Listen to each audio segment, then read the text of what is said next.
ચલો હવે engine house ને અહીંયા જલજ વનસ્પતિ પરના પ્રયોગો દ્વારા સાબિત કર્યું કે બરાબર એના ઉપરના પ્રયોગો દ્વારા સાબિત કર્યું કે વનસ્પતિ પ્રકાશ સંશ્લેષણ દ્વારા બરાબર વનસ્પતિ પ્રકાશ સંશ્લેષણની પ્રક્રિયા દ્વારા O2 ઓક્સિજન પરપોટા સ્વરૂપે મુક્ત કરે છે બરાબર ઓક્સિજન વાયુનું પરપોટા સ્વરૂપે શું કરે છે એ મુક્ત કરે છે એના પછી એક વૈજ્ઞાનિક જેનું નામ છે જુલિયસ વાન સેચ નામના એક વૈજ્ઞાનિક નેક્સ્ટ એના પછીના વૈજ્ઞાનિકની વાત કરીએ આપણે જુલિયસ વાન સેચ આ વૈજ્ઞાનિક વિશે આપણે વનસ્પતિના ખનિજ શોષણની અંદર પણ વાત કરશું એણે એવું કીધું છે કે જુલિયસ વોન એ લખાય વાન એ લખાય બરાબર જુલિયસ વોન સેચ આ વૈજ્ઞાનિક એણે એવું કીધું કે વનસ્પતિમાં પ્રકાશ સંશ્લેષણની ક્રિયા દ્વારા સ્ટાર્ચ સ્વરૂપે ખોરાક બને છે અથવા ખોરાક સંગ્રહાય છે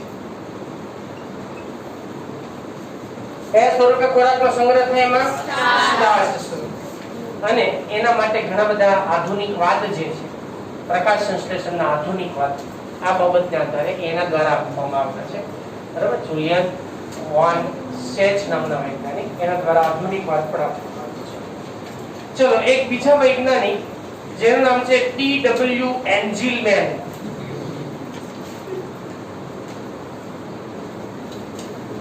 ટી.ડબલ્યુ.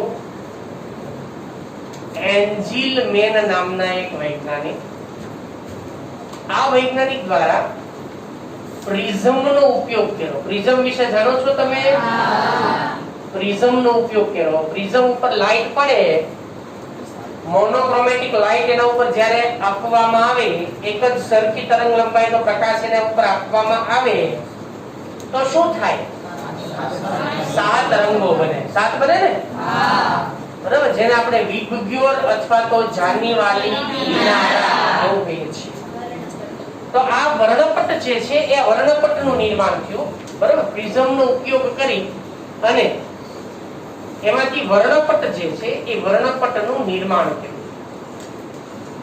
વર્ણપટનું નિર્માણ અને કયા વર્ણપટની અંદર શું થાય છે બરાબર એની અંદર એ બાબતોની એને એવી એક પ્રયોગ એમાં એવો કર્યો એન્જિલમેને એક લીલ જેનું નામ છે ક્લેડોફોરા આના પ્રયોગની અંદર એને એક લીલનો ઉપયોગ કર્યો એનું નામ છે ક્લેડોફોરા નામની લીલ છે આ લીલને એને પોતાની પ્રયોગશાળામાં ઉછેર કર્યો બરાબર સમજો આ એક પ્રયોગ સમજો ક્લેડોફોરા લીલને પ્રયોગશાળામાં એને ઉછેર કર્યો પ્રયોગશાળામાં એનો ઉછેર કર્યો ઉગાડી ટૂંકમાં એને ઉછેર કર્યો તે બહારથી લાવીને પ્રયોગશાળામાં ઉગાડી હવે ધારો તમે વિચારો કે ભાઈ આપણે એક ડાયાગ્રામ સમજીએ હું એની આકૃતિ અહીંયા દોરું છું જગ્યા છે અહીંયા આપણે ઉપયોગ કરીએ એટલે આ જગ્યાનો આપણે સેન્ટેન્સ લખવામાં ઉપયોગ થઈ શકે બરાબર ધારો કે આપણી પાસે એક પાત્ર છે એમાં એને ક્લેડોફોરા જે લીલ છે એ લીલ એમાં એને મૂકેલી છે આ લીલ છે બરાબર અને એમાં પાણી ભરેલું છે આ લીલના તંતુઓ છે બધા આપણી પાસે એમાં એને પાણી ભરેલું છે લીલ સામાન્ય રીતે આપણે બધા જાણીએ છીએ કે ભાઈ એ પાણીમાં ઉગી નીકળતી એટલે પાણી ભરેલું છે હવે આ પાત્રની અંદર એને જારક બેક્ટેરિયા એની અંદર દાખલ કર્યા કયા બેક્ટેરિયા જારક બેક્ટેરિયાનું લક્ષણ શું છે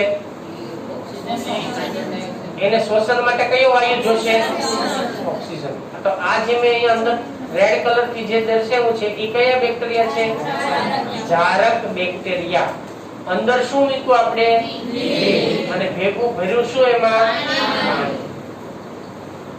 તો ઇન્ટરેસ્ટિંગ એક એક્સપેરિમેન્ટ એને કર્યો તો બહુ સરસ પ્રયોગ એને કર્યો તો પછી એને શું કર્યું કે બહાર દૂર ટૂંકમાં એક પ્રિઝમ રાખ્યો અહીંયા એક પ્રિઝમ રાખ્યો છે પ્રિઝમ પછી એની અંદર અહીંયા પ્રિઝમ માંથી એક લાઈટ બહારથી પસાર કરે, આને લાઈટ નો સ્ત્રોત પ્રકાશ, બરાબર. પ્રિઝમ માંથી પ્રકાશ જે છે પ્રકાશ એને દાખલ કર્યો અંદર, પ્રકાશ. તો હવે તમે બધા જાણો કે પ્રિઝમ માંથી પ્રકાશ જેવો હવે બહાર નીકળશે એ તો કેટલા રંગનો હશે? 7 રંગ. તો આ 7 રંગો એ આ પાત્ર ઉપર પડ્યા, 7 રંગો પાત્ર ઉપર પડ્યા છે અલગ અલગ. સમજો, આ ધારો કે એક રંગ અહીંયા પડ્યો, આ બીજો રંગ છે, આ ત્રીજો રંગ છે, આ ચોથો રંગ છે. હું આખી લાઈનિંગ જ બતાવું છું. આ એક પેલો, આ બીજો રંગ, આ ત્રીજો રંગ, આ ચોથો રંગ, આ પાંચમો, છઠ્ઠો અને સાતમો. આ 7 રંગો પડ્યા. થોડોક સમય પછી એને એવું જોયું કે જે ભાગમાં, થોડોક સમય પછી એને અવલોકન કર્યું એની અંદર કે જે ભાગની અંદર જાંબલી રંગ, કયો રંગ? જાંબલી રંગ. હવે જો રંગ જુદા જુદા પ્રકારના છે, બરાબર. આપણે પહેલા કયો રંગ આવે? જાંબલી. પછી એટલે કેવો? નીલો. પછી કેવો? વાદળી. પછી રંગના નામ નથી લખતો અહીંયા. ઓકે, ચલો. તો તમે બધા જાણો છો, પેલો છે, પછી વાદળી, પછી લીલો, પછી નારંગી અને હવે જ્યારે એને થોડાક સમય પછી એવું ઓબ્ઝર્વ કર્યું, એમાં જોયું, એને નિહાળ્યું, એમાં તપાસ કરી, તો જાનીવા, આ વાદળી, વાદળી રંગ જે જગ્યાએ વાદળી રંગના તરંગો પહોંચે છે ને, આટલો ભાગ, બરાબર, ત્યાં, અને જ્યાં લાલ રંગ એટલે છેલ્લો આવ્યો ને ત્યાં, આ બે જગ્યાએ જારક બેક્ટેરિયા વધારે ભેગા થયેલા હતા. સમજાણું તમને? પહેલા તો એને શું હતું ભાઈ, જારક બેક્ટેરિયા આખા પાત્રમાં છૂટા છવાયા બધા આંટા મારતા હતા, પ્રકાશ નતો આવ્યો છે. પણ હવે શું કર્યું, એને પ્રિઝમ માંથી લાઈટ પસાર કરીને લાઈટ એ પાત્ર ઉપર પાડવામાં આવી. કલાક 2 કલાક પછી એની સેમ લાઈટ એના ઉપર રહેવા દીધી. તો અલગ ભાગ, એક ભાગની અંદર એમાં આપણે હમણાં વાત કરી એમ કે જાંબલી લાઈટ આવે, બરાબર, નીલો, વાદળી, પીળો, લીલો, આ બધા પ્રકાશ એના ઉપર પડે છે. અડધી કલાક પછી એને એવું જોયું, પેલા બેક્ટેરિયા બધામાં આડાવાળા બધી વિસ્તરણ પામેલા હતા, પણ જે ભાગમાં થોડાક સમય પછી એવું એને જોયું કે જે ભાગમાં કયો રંગ? વાદળી. કયો રંગ? વાદળી રંગ, વાદળી, અને બીજો કયો? રાતો એટલે કયો? લાલ. જ્યાં આ બે રંગ હતા ને ત્યાં જારક બેક્ટેરિયા વધારે માત્રામાં જોવા મળતા હતા. તો આનો અર્થ તમે શું સમજો? એક્ઝેક્ટલી. અને ત્યાં ઓક્સિજન વધારે પ્રમાણમાં ઉત્પન્ન થતો હોય એટલે બેક્ટેરિયા, જારક બેક્ટેરિયા છે એટલે ઓક્સિજનની જરૂર પડવાની છે, એટલે બેક્ટેરિયા એ વિસ્તારમાં ભેગા થઈ ગયા. એટલે આ પેલા જે વાત છે ભાઈ કે આ 2-3 દિવાલો અલગ અલગ એસી મૂકી છે, બરાબર, સમજો તો 2-3 દિવાલો એસી મૂકી છે. આપણે સરસ મજાના ઠંડા પવનના લેરકા ખાવાનું મન થયું તો આપણે જ્યાં એસી નો પ્રવાહ આવતો છે ને ત્યાં જઈને મજાને બેઠી જશું.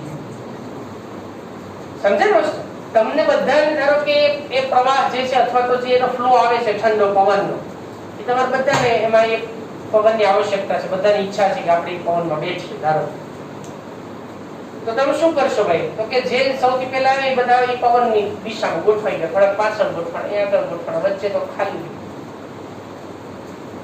તો આનો અર્થ શું લેવાનો? કે અહીંયા ઠંડો પવન આવતો હતો એટલે ત્યાં બધા ગોઠવાણ. એ જ રીતે અહીંયા આ લાઈટ ની અંદર પ્રકાશ સંશ્લેષણની પ્રક્રિયા શું થાય? વધારે થાય, એટલે ત્યાં ઓક્સિજન નું નિર્માણ પણ વધારે થાય, એટલે બેક્ટેરિયા બધા ત્યાં ભેગા થાય. પ્રયોગ આને કર્યો. તો એન્જિલમેનએ આ પ્રયોગશાળામાં એનો જે ગ્લેડોફોરાનો ઉછેર કર્યો, બરાબર, પ્રિઝમમાંથી જુદા જુદા રંગો એ પાત્ર પર એને જ્યારે આપાત કર્યા, બરાબર, ત્યારે વાદળી અને લાલ, વાદળી અને લાલ રંગની તરંગ લંબાઈમાં અથવા તરંગ લંબાઈ ધરાવતા વિસ્તારમાં, તરંગ લંબાઈ યુક્ત વિસ્તારમાં, એટલે જે આ પાત્રમાં જે ભાગ છે એને બરાબર વિસ્તાર કહેશો આપણે, વિસ્તારમાં જારક બેક્ટેરિયા વધારે પ્રમાણમાં ભેગા થયા, બરાબર, એ વધારે ભેગા થયા. આ પ્રયોગી એનો અર્થ એ થાય કે દરેક જારક સજીવને ઓક્સિજનની આવશ્યકતા હોય એ કોણ પૂરી પાડે છે? પ્રકાશ સંશ્લેષણની પ્રક્રિયા જે છે એના દ્વારા એ પૂરો પાડવામાં આવે છે. તો આ રીતે એમાં સક્રિય વર્ણપટ જે છે, સક્રિય વર્ણપટ કે જે આપણે આ બધું સક્રિય વર્ણપટના જ ભાગો છે, તો એના વિશેનું સૌથી પહેલી વાત કોણે કરવી છે બાળકો? બરાબર. તો એન્જિલમેન દ્વારા સક્રિય વર્ણપટ જે છે એ સક્રિય વર્ણપટ વિશે એને માહિતી આપે છે,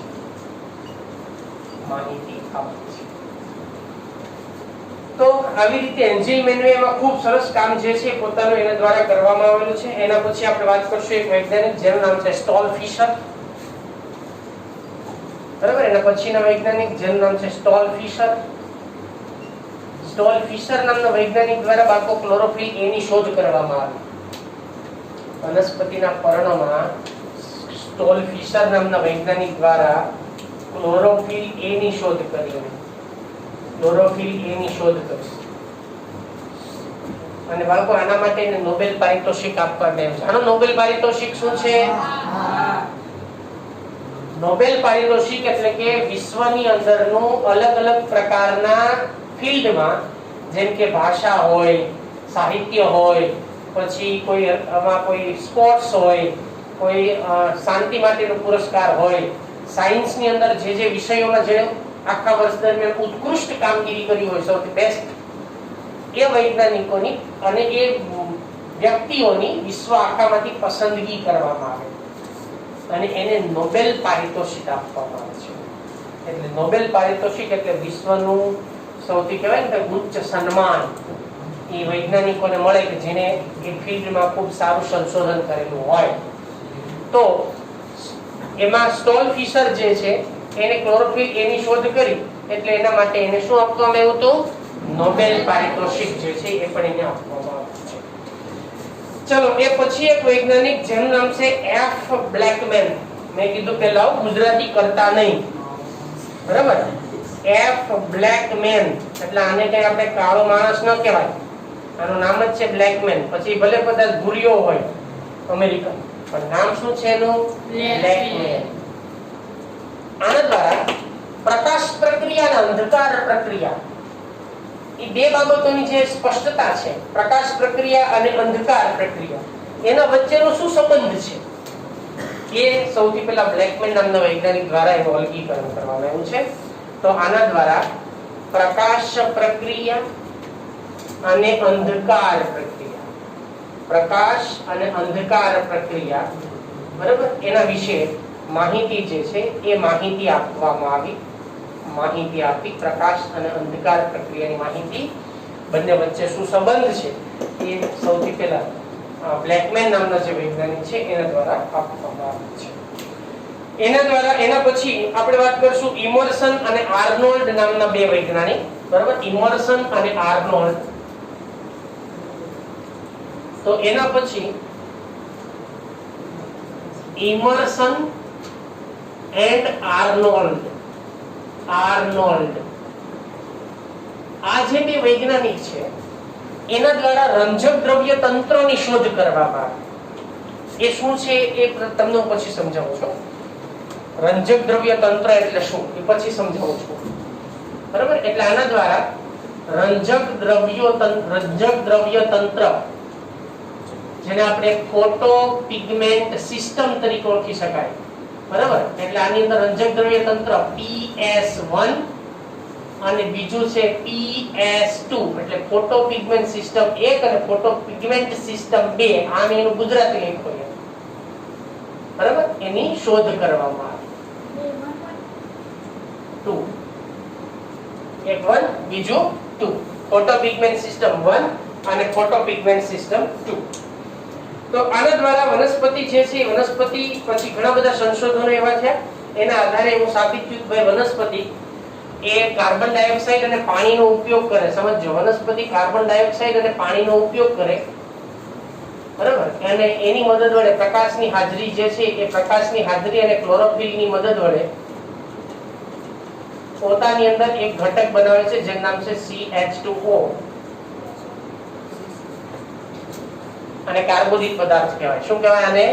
કાર્બોદિત પદાર્થ. એનું નિર્માણ કરે છે અને એની સાથે સાથે આપણે ઓક્સિજન મુક્ત થાય તો પહેલા જ જોઈ ગયા છીએ અને પ્લસ O2 મુક્ત કરે છે. બરાબર, આને કાર્બોદિત પદાર્થ કહેવાય. આ છે કાર્બોદિત પદાર્થ, બરાબર, એનું નિર્માણ થાય છે. તો આવું એક સામાન્ય સમીકરણ જે છે સામાન્ય સમીકરણ વૈજ્ઞાનિકો દ્વારા આપવામાં આવેલું છે. એના પછી કાર્નેલિયસ વાન નીલ નામના એક વૈજ્ઞાનિક, કાર્નેલિયસ વાન નીલ, બરાબર, એના પછીના વૈજ્ઞાનિક જે છે એની અંદરના એ છે કાર્નેલિયસ. આનું નામ કદાચ ટેક્સ્ટ બુકમાં હશે, તમે જોજો. કાર્નેલિયસ વાન નીલ. આને નીલ રિએક્શન આપ્યું છે. કાર્નેલિયસ વાન નીલ એને બેક્ટેરિયા ઉપર પ્રયોગો કર્યા, બરાબર.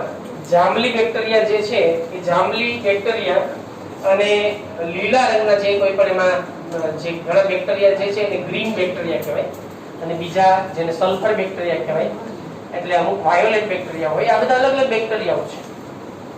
એ બેક્ટેરિયા ઉપર એને પ્રયોગો કર્યા, બરાબર, એનો અભ્યાસ કર્યો અને એના આધારે એને એના વચ્ચે શું પ્રતિક્રિયાઓ આપણને થતી જોવા મળતી હોય છે એની અંદર એને ઓક્સિડાઇઝેબલ સંયોજનોનો એમાં ઉપયોગ કરીને આ બધા પ્રયોગો કર્યા. તો તેમણે ઓક્સિડાઇઝેબલ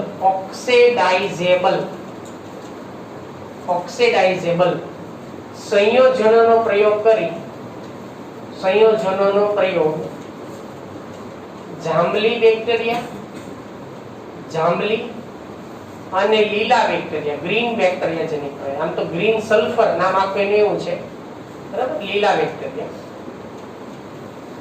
બેક્ટેરિયા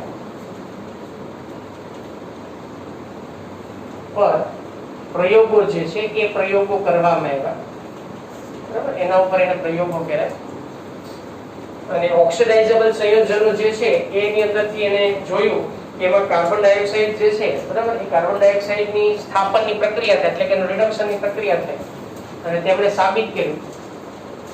શું સાબિત કર્યું? એ સાબિત એ કર્યું કે CO2 નું સ્થાપન રિડક્શનની પ્રક્રિયા વડે થવાથી અથવા તો CO2 નું રિડક્શન થવાથી અથવા સ્થાપન રિડક્શન ક્રિયા થવાથી સ્થાપન એન્ડ એ વચ્ચે ઓન એન્ડ આવો લખી નાખજો અને રિડક્શનની ક્રિયા થવાથી, બરાબર, એમાં કાર્બોદિત પદાર્થનું નિર્માણ થાય છે. કાર્બોદિત એટલે ગ્લુકોઝ અથવા કાર્બોદિત એટલે આપણે એ વાત ઓલરેડી કરી છે કે કાર્બોદિત પદાર્થ ઉત્પન્ન થાય છે. તો આ પ્રકારની જે બધી સંશોધનો જે છે એ કાર્નેલિયસ વાન નીલ નામના વૈજ્ઞાનિક દ્વારા એની અંદર કરવામાં આવેલા છે અને પાણી જે છે એ પાણી એની અંદર ઓક્સિજનના દાતા તરીકે વર્તે છે. એટલે પાણીમાંથી વિઘટન થાય પાણીનું અને એ પાણીનું વિઘટન થવાથી એમાંથી H+ અને OH- મુક્ત થાય છે. પાણીનું વિઘટન થાય, બરાબર, પાણીનું વિઘટન થાય, H2O છે તો આપણી પાસે તેનું વિઘટન થાય તો બે વસ્તુ છૂટી પડે. એક શું છૂટી પડે ભાઈ? 2H+ અને બીજું 1 અથવા તો H+ આમ રાખો ને, H+ અને OH- આ છૂટા પડે છે. તેનો અર્થ એ થાય કે પાણી એ હાઇડ્રોજનનો દાતા છે અને ઓક્સિડેશનની પ્રક્રિયા જે છે એ પામી અને એ ઓક્સિડેશનની પ્રક્રિયાને પરિણામે અહીંયાથી આમાંથી પછી ઓક્સિડેશન પામી અને ઓક્સિડેશન થાય OH નું. શું થાય? ઓક્સિડેશન. અને એમાંથી O2 મુક્ત થાય છે. O2 મુક્ત થાય તો એનો અર્થ એ થાય કે O2 મુક્ત થાય, પાણી આપણે પ્રકાશ સંશ્લેષણ હોય, તેના માટેનો મુખ્ય દાતા કોણ છે? પાણી. કોણ પ્રક્રિયામાં ભાગ લે છે? બરાબર. એટલે આ બધા પ્રયોગો જે છે એના દ્વારા એ સામાન્ય રીતે એમાંથી કરવામાં આવેલા છે. અને એના પછી રોબર્ટ હિલ નામના એક વૈજ્ઞાનિક, જેના દ્વારા હિલ રિએક્શન ની શોધ કરવામાં આવી. રોબર્ટ હિલ, બરાબર, એ રોબર્ટ હિલ દ્વારા હિલ રિએક્શન જે છે એના વિશેની શોધ કરવામાં આવી અને એના આધારે પ્રકાશ સંશ્લેષણની પ્રક્રિયા જે છે, પ્રકાશ સંશ્લેષણની પ્રક્રિયાની અંદર ઘણી બધી નવી નવી વસ્તુઓ વૈજ્ઞાનિકો જે છે એના દ્વારા પ્રાપ્ત થઈ છે. તો અહીંયા આપણે ઘણા બધા વૈજ્ઞાનિકોનો જે ફાળો છે એને આપણે આજે આગળ જોઈએ છીએ, બરાબર. તો એમાં આગળ ધ્યાન લખાઈ ગયું તમારે? મેં તમને પહેલા જ કીધું હતું કે તમારે લખી લેવાનું છે, બરાબર. જોઈ લેજો. લખાઈ ગયું ને? ઓકે. આકૃતિ ખાલી સમજૂતી માટે છે, દોરવાની આવશ્યકતા નથી. ખાલી સમજૂતી માટે છે. આકૃતિ સમજાઈ જાય એટલે એ ટોપિકમાં ખ્યાલ આવી ગયો. એ તમે દોરી શકો છો, એમાં કઈ અઘરું નથી. ચાલો હવે એના પછી આપણે આગળ વધીએ. રોબર્ટ હિલ નામના વૈજ્ઞાનિક જે છે એના દ્વારા એક સમીકરણ આપવામાં આવ્યું છે જેને હિલ રિએક્શન તરીકે ઓળખવામાં છે. શું કહેવાય એને? Hill reaction. હવે એને હિલ રિએક્શન શું આપ્યું છે એ જોઈએ આપણે. ચાલો હવે હિલ રિએક્શન, રિએક્શન એટલે સમીકરણ. રિએક્શન એટલે શું થાય? સમીકરણ. રોબર્ટ હિલ નામનો એક વૈજ્ઞાનિક, એનું નામ છે રોબર્ટ હિલ. રોબર્ટ હિલ આના દ્વારા એક સમીકરણ આપ્યું છે. વસ્તુ એ જ છે કે કાર્બન ડાયોક્સાઇડ પ્લસ પાણી, કેટલા અણુ છે ને યાદ રાખજો. કેટલા કાર્બન ડાયોક્સાઇડ છે? 6 કાર્બન ડાયોક્સાઇડ અને 12 પાણીના અણુ, બરાબર. પ્રકાશની હાજરીમાં, કોની હાજરીમાં? પ્રકાશની હાજરીમાં હરિત કણની મદદ વડે ગ્લુકોઝ C6H12O6 ગ્લુકોઝ, બરાબર, આનું નિર્માણ થાય છે. પ્લસ એમાંથી 6H2O પ્લસ 6O2 આ મુક્ત થાય છે. 10મા ધોરણમાં ભણ્યા છો ને કદાચ? Very good. એટલે હારું છે, લાંબુ યાદ રાખ્યું હું તમે પણ. મને એમ કે ગજની સ્ટાઇલમાં યાદ કરશો. હા, સરસ. તો આ ચોપડીમાં છે જ તે ભાઈ, હું જાણું છું ને ચોપડીમાં છે જ. હવે એ ધ્યાન આપજો ભાઈ, બસ આ બધું ધ્યાન આપજો. આ સમીકરણની અંદર અહીંયા છે આપણી પાસે શું? CO2. આ CO2 જે છે એનો ઉપયોગ, આમાં કેટલા કાર્બન છે? અહીંયા 6. તો આના 6 કાર્બન, આના 6 કાર્બન ક્યાં લેવાઈ ગયા? અહીંયા. બરોબર છે. અહીંયા કેટલા પાણીના અણુ છે? 12. એમાંથી અહીંયા કેટલા વધ્યા? 6 ઉપયોગ થયા. તો હવે વધ્યા કેટલા? 6. તો સમજો ધ્યાનથી. હું એ લખું છું 6H2.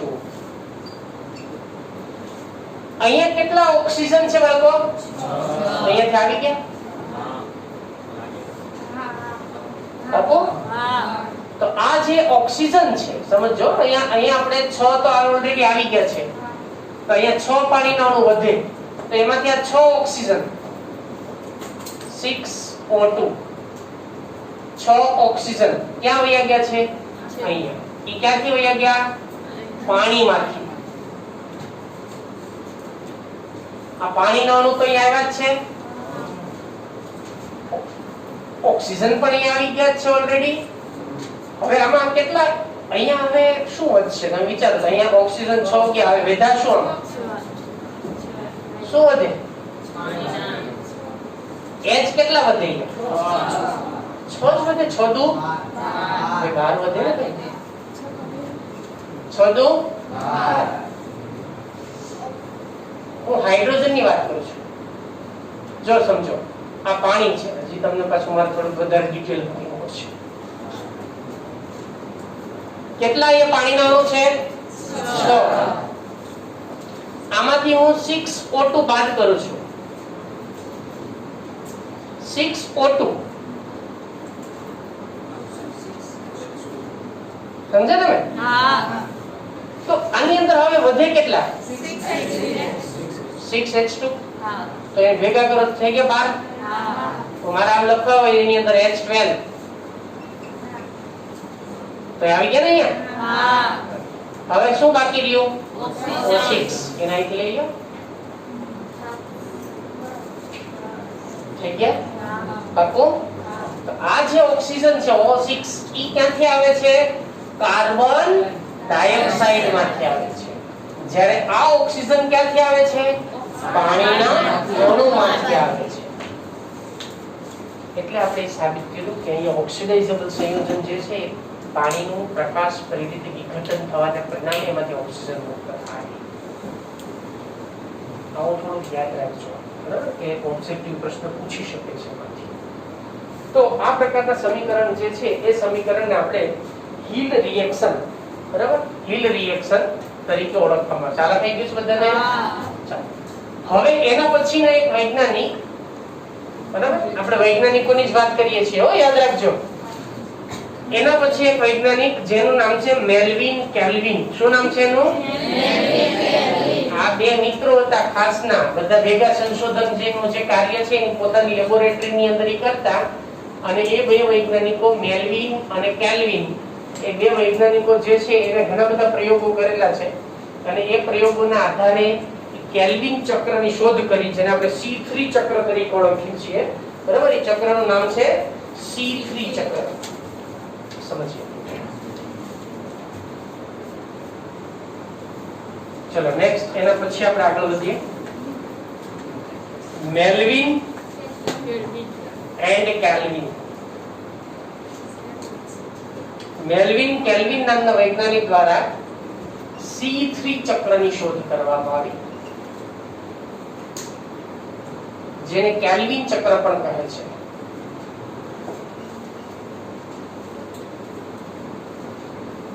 આના વિશે આપણે આગળ આખી થિયરી ભણશું, એટલે હું આના વિશે બીજી કોઈ ચોખવટ નથી કરતો, બરાબર? એને C3 ચક્રની શોધ કરી. બીજું અર્નોન નામના એક વૈજ્ઞાનિક, નેક્સ્ટ એના પછી અર્નોન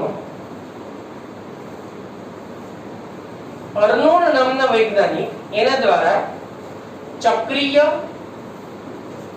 અને અચક્રીય, ચક્રીય અને અચક્રીય ફોટોફોસ્ફોરાઇલેશન,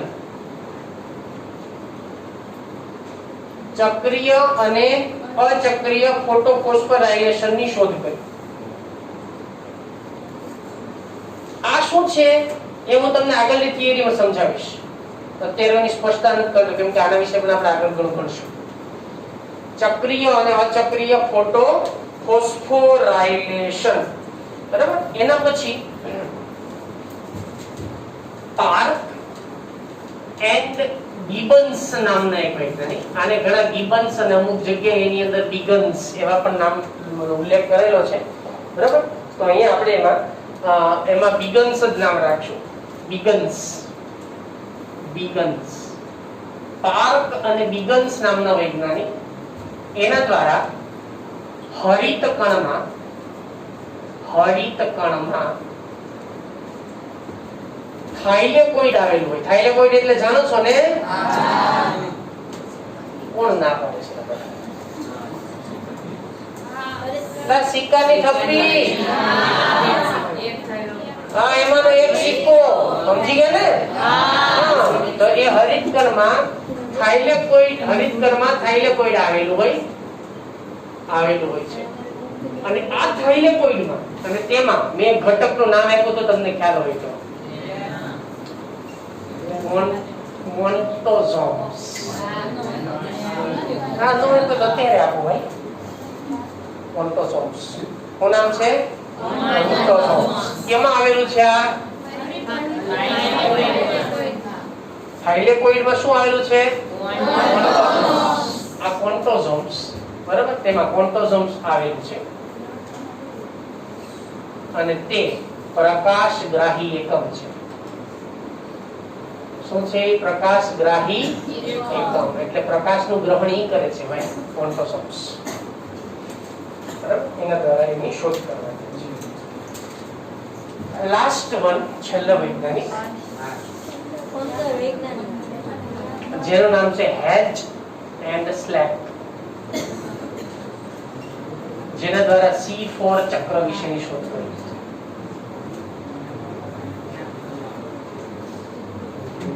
C4 ચક્રની વાત કરો, સુદર્શન ચક્રની નહીં ભાઈ. C4 ચક્ર એ જોશું શું છે આગળ તમને હું જણાવીશ. એના વિશે આખી થિયરી આપણે જણાવવાની છે. બસ તો આટલા વૈજ્ઞાનિકોને પ્રકાશ સંશ્લેષણની પ્રક્રિયામાં પોતાનું ઘણું બધું યોગદાન આપેલું છે. બરાબર? અને પ્રકાશ સંશ્લેષણની પ્રક્રિયા કેવી રીતે થાય કે બધા સજીવો ઉપર ઘણા બધા અલગ અલગ રીતે, ખાસ કરીને સજીવોની અંદર વાત કરીએ તો બેક્ટેરિયા, ફુદીનાનો છોડ, બરાબર, એ બધું લઈ ઉંદર, એ બધા ઉપરના ઘણા બધા પ્રયોગો કરી અને સાબિત કરવામાં આવ્યું કે વનસ્પતિ પ્રકાશ સંશ્લેષણની પ્રક્રિયા કરે છે અને એ પ્રક્રિયાને પરિણામે એમાં કાર્બોદિત પદાર્થનું નિર્માણ થાય છે અને સાથોસાથ ઓક્સિજન વાયુ પણ મુક્ત થાય છે, ઉત્પન્ન થાય છે. તો આ બધા વૈજ્ઞાનિકો દ્વારા આવી જુદા જુદા પ્રકારની જે બધી થિયરીઓ છે એ થિયરીઓ એના દ્વારા આપવામાં આવી છે. હવે આપણે જે ઓલરેડી આગળના ચેપ્ટરમાં વાત કરી ચૂક્યા છીએ એ વસ્તુ, પ્રકાશ સંશ્લેષણની ક્રિયા ક્યાં જોવા મળે અથવા ક્યાં થાય? કયા ભાગમાં થાય વનસ્પતિ? ખાલી હરિતકણ. એટલે પર્ણમાં થાય, મૂળમાં ન થાય. કે પરિપાચી મૂળ હોય તો ન થાય. પરિપાચી મૂળનું ઉદાહરણ શું છે? ગોળો. Exactly, very good. ગોળોના મૂળમાં પ્રકાશ સંશ્લેષણ થાય. હા, એ હવામાં લટકતા હોય. પ્રકારમાં થાય. પર્ણ સદૃશ પ્રકાર યાદ છે ને? આપણે ખાફડા થોર વિશે વાત કરી ચૂક્યા છીએ. ખાટલા થોર વિશે વાત કરી ચૂક્યા છીએ. કેક્ટસ છે, પછી બીજી વનસ્પતિ છે કેરડો. કેરડો એના ફૂલડા અથાણામ નથી વાપરતા? હા, એ કેરડો. એનું પ્રકાર લીલા રંગનું હોય. કેરડો. કેવડો જુદો ભાઈ. કેવડો જુદો, કેરડો જુદો. બે જુદી જુદી વસ્તુ, બે અલગ અલગ છે. કેવડો અને કેરડો. વ અને રે નો ડિફરન્સ છે. કેવડો એના મોટા પાનો હોય, લાંબા, બરાબર, આપણે કુવાર પાઠા જેવા. અને કેરડો ઈ કાંટાળું હોય થોડું, એમાં પાંદડા બહુ લગભગ તો નહીવત હોય અને એમાં ફ્રૂટ આવતા હોય છે નાના નાના, એનો અથાણું થાય. ઓકે, તો પ્રકાશ સંશ્લેષણની પ્રક્રિયા ક્યાં જોવા મળે છે ભાઈ? આ પ્રશ્ન વિશે હવે આપણે વાત કરીએ કે દરેક આમ તો વાત સામાન્ય રીતે પ્રકાશ સંશ્લેષણની પ્રક્રિયા જે છે વનસ્પતિના લીલા ભાગોમાં. એટલે હવે તમે વનસ્પતિને કલર કરી દો લીલો ને એમ કહો કે આમાં થાય, તો એમ થાય નહીં. વનસ્પતિના લીલા ભાગોમાં કે જ્યાં ફરજિયાત શું હોવું જોઈએ? હરિતકણ હોવું જોઈએ. શું હોવું જોઈએ? હરિતકણ હોવું જોઈએ. બરાબર? એ હરિતકણને એક સાથે આ બધી પ્રક્રિયાઓ આપણને થતું જોવા મળતું છે. હવે તમે બધા જાણો છો વનસ્પતિ પર્ણની અંતસ્થ રચના દોરી હતી, યાદ છે તમને? પછી એમાં પર્ણ મધ્ય પેશીના કોષોની સંખ્યા દોરી હતી, યાદ છે તમને? અમુકને યાદ છે, બાકીને ખબર નહીં ક્યાં વયું ગયું. યાદ છે બાળકો? Very good. તો હું તમને એમાં સીધો અધિસ્તરીય પેશી, ઉપરી અધિસ્તર, નીચેનું અધઃ અધિસ્તર, વચ્ચેની ભાગને શું કહેવાય? પેશીને મધ્ય પર્ણ પેશી. બરાબર? જો ન યાદ આવે તો બોર્ડ વર્ક જોઈ લેજો. કોષનું હરિતકણની રચના આપણે સમજાય એમાં, અને હોય તમારી પાસે તો સામે રાખો એટલે ખબર પડે.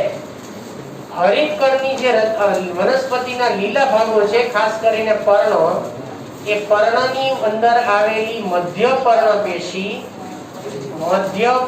પેશી એના પરિઘ વિસ્તારમાં, જે મધ્ય પર્ણ પેશીના કોષોના પરિઘ વિસ્તારમાં ગોઠવાયેલા હરિતકણ, જેની સંખ્યા જુદી જુદી જાતિઓ પ્રમાણે તમને જણાવેલી છે. બરાબર? હા, તો એક એમાંની જે રચના છે એને મેં હાઇલાઇટ કરીને દર્શાવી હતી, પણ યાદ છે તમને? તો સરસ, યાદ હોવું જોઈએ. તો આ જે એની રચના છે, હું એની આઉટલાઈન ડાયાગ્રામ દોરું છું, ખાલી રફ એન્ડ ટફ ડાયાગ્રામ આપણે સમજી લઈએ એમાં કે હરિતકણની જે રચના છે એ રચનાની અંદર આપણને એમાં બે સ્તરની બે સ્તર જે છે એની અંદર જોવા મળે છે. એક બાહ્ય સ્તર અને બીજું અંતઃ સ્તર. તો બાહ્ય સ્તર જે છે એ બાહ્ય સ્તર જે બહારના ભાગે હોય, અંદરના ભાગે હોય, અંતઃ સ્તર કહેવાય. અંતઃ સ્તર કેટલાક પ્રવર્ધમય રચનાઓમાં નિર્માણ પામે છે અને એમાંથી ઘડીયુક્ત સિક્કાની થપ્પી જેવી રચના ઉત્પન્ન થાય છે. આ સિક્કાની થપ્પી જેવી રચનાને શું કહેવાય? શું કહેવાય? ગ્રેનમ આવેલું હોય. ગ્રેનમ જે છે એમાંથી બધી સિક્કાઓ જે ગોઠવાયેલા હોય એનું નામ શું? એક ગ્રેનમમાં થાઇલેકોઇડની સંખ્યા કેટલી? 1 થી 20. અને ગ્રેનમ જે છે દરેક ગ્રેનમ એના સમૂહને શું કહેવાય? અને તમે એ પણ જાણો છો કે દરેક ગ્રેનમ જે છે એકબીજા સાથે જોડાયેલી હોય ને? શેના વડે? તો અહીંયા આપણે આ બધી ગ્રેનમની રચના જોવા મળે છે. ગ્રેનમ જે છે ગ્રેનમ આપણને અહીંયા આ રીતે એમાં આંતરગ્રેનમ પટલ જે છે એના વડે આપણને એકબીજાની સાથે જોડાયેલી હોય છે. મેં તમને પહેલા કીધું કે બહુ સરળ અને સિમ્પલ એક ડાયાગ્રામ જે છે એના વડે આપણે સમજીએ કે કઈ પ્રકારની રચના જે છે એની અંદર આપણને જોવા મળતી હોય છે. બરાબર? તો આ પ્રકારે બધી જ એકબીજાની સાથે એનું જે જોડાણ છે એ જોડાણ આપણને ઘણું બધું જોવા મળતું હોય. આ એનું જોડાણ આ રીતે દરેકે દરેક જે ભાગ છે એકબીજા સાથેનું જોડાણ આપણને ધરાવતો જોવા મળતો હોય છે. આ રીતે ગ્રેનમ પટલ છે. બે ભાગ હતા મુખ્યત્વે, તમને ખ્યાલ હશે. એક આ વચ્ચેનો ભાગ, વચ્ચેના ભાગને શું કહેવાય? Very good. શું કહેવાય એને? ગુજરાતીમાં કહેવાય સરસ. આ એક થપ્પીની રચનાને શું કહેવાય? શું કહેવાય? અને ગ્રેનમનો એક સિક્કો એટલે આ થયું થાઇલેકોઇડ. થાઇલેકોઇડની અંદરના ભાગે શું આવેલું હોય? શું આવેલું હોય અંદર? અને એમાં પ્રકાશ ગ્રહણ થાય. હવે તો વિચારો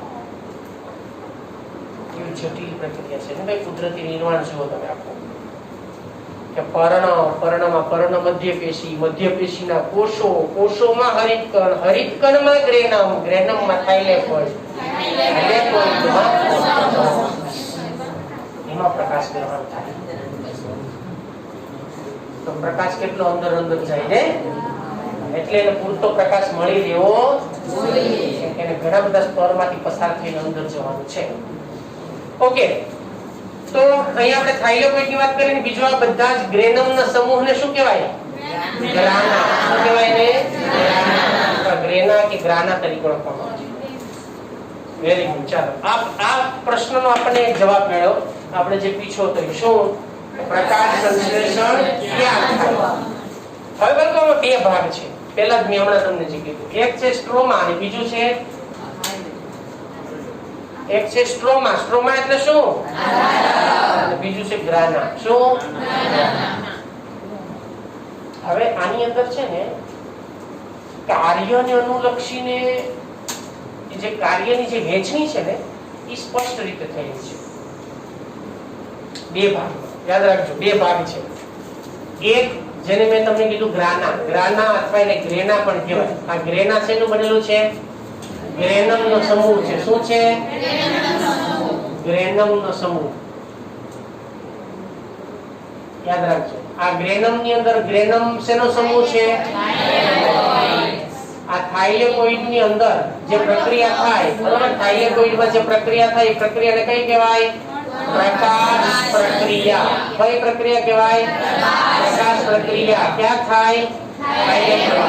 થાઇલેકોઇડમાં કઈ પ્રક્રિયા થાય? પ્રકાશ પ્રક્રિયા થાય. પહેલું કાર્ય. ફોટોસિન્થેસિસ અત્યારે આપણે ધ્યાનમાં નથી લેવાનું. હવે બીજું કાર્ય, બીજું શું આવેલું છે એમાં?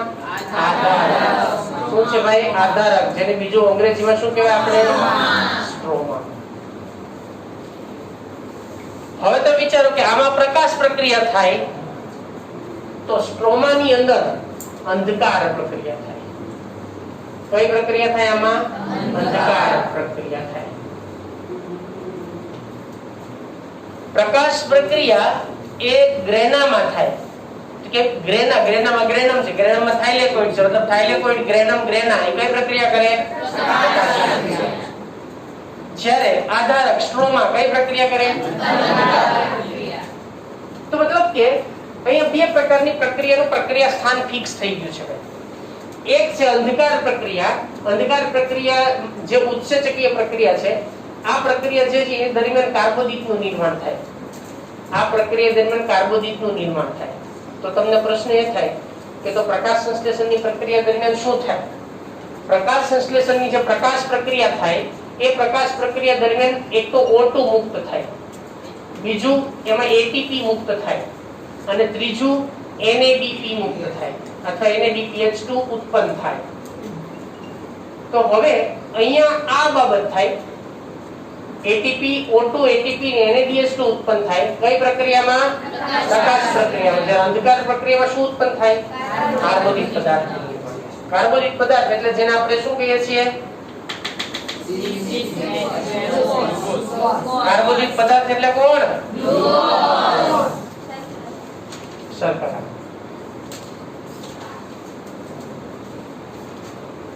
તો આ રીતની સમગ્ર પ્રક્રિયા જે છે એ આપણને એની અંદરથી થતી જોવા મળતી હોય છે, બરાબર? એ પ્રક્રિયાની અંદર આ જે આખી પ્રક્રિયા છે એ પ્રક્રિયા બે ભાગમાં મુખ્યત્વે થાય છે. એક જેને આપણે ગ્રેના કહેવાય, બીજી જેને આધારક કહેવાય. ગ્રેનામાં પ્રકાશ પ્રક્રિયા થાય, આધારકમાં અંધકાર. કમ્પ્લીટ બાળકો બધાને? અહીંયા સુધી સમજાઈ ગયું બધાને? પાકો? હા, યસ. NADPH2 જે છે એના વિશે આપણે આગળમાં ડિટેલમાં ચર્ચા કરશું. અત્યારે ખાલી તમે એનું નામ યાદ રાખો. નિકોટિનેમાઇડ એડેનાઇન ડાઇન્યુક્લિયોટાઇડ ફોસ્ફેટ. રેવા દો? ના ના, રેવા ન દેવાય ને ભાઈ. તમે પૂછો તો હું કહી દઉં. ચાલો, ATP નું પૂરું નામ બોલો. Adenosine NADP. બરાબર? નિકોટિનેમાઇન અથવા નિકોટિનેમાઇન એડેનાઇન ડાઇન્યુક્લિયોટાઇડ ફોસ્ફેટ. બરાબર? નિકોટિનેમાઇન અહીંયા ઘણી વખત ગરમ છે ને એને અહીંયા ડો પણ લખે છે એટલે don't worry. Nicotinamide adenine dinucleotide phosphate. આ કોનું નામ થઈ ગયું? તો હવે હું છે ખ્યાલ આવી ગયો બેન? વાકી બેટા